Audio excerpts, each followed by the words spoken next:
أحمد طول الفخر في دقه وجله، نجم اعتلى بالكرم من ماضي زمانه، على مديحه تواريخ الفعل عانى.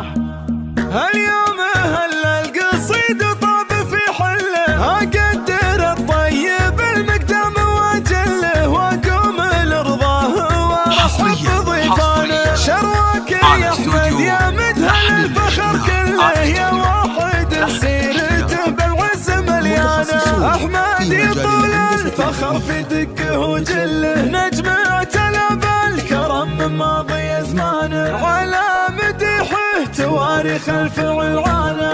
مكرم ضيوف ديوانه وجيرانه، يا مرحبا والكرامه دونه الدله، لضيوف عز المقام وخيره عيانه، لضيوف عز المقام وخيره عيانه. ابوه سمع المدح له صار الوفا كله، وعياله اللي تعقد الحبل وتحله، على الضعيف ومشارفه وصدقانه. اخوانه اللي وفاهم فيهم جبله، يفخر لي اسولف مربعه عن اخوانه، واللي يفك العسر والضيق ويحله، رجل المواقف على النماس نيشانه، رجل المواقف على النماس نيشانه. نعم بعمام الفخر وقفاتهم لله، نعم بخوال عطاهم معتلي شانه، والنعم باسم تغنينا على شانه، والنعم باسم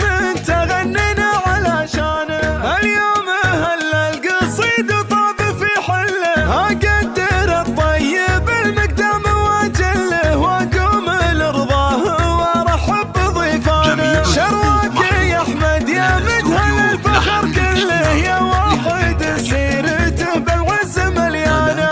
احمد طول الفخر في دقه وجله، نجم اعتلى بالكرم من ماضي زمانه، على مديحه تواريخ الفعل عانى. مكرم ضيوف ديوانه وجيرانه، يا مرحبا والكرامه دونه الدله، لضيوف عز المقام وخيره عيانه، لضيوف عز المقام وخيره عيانه. ابوه سمع المدح له صار الوفا كله، وعياله اللي تعقد الحبل وتحله، على الضعيف ومشارفه وصدقانه. اخوانه اللي وفاهم فيهم جبله، يفخر لي اسولف مربعه عن اخوانه، واللي يفك العسر والضيق ويحله، رجل المواقف على النماس نيشانه، رجل المواقف على النماس نيشانه. نعم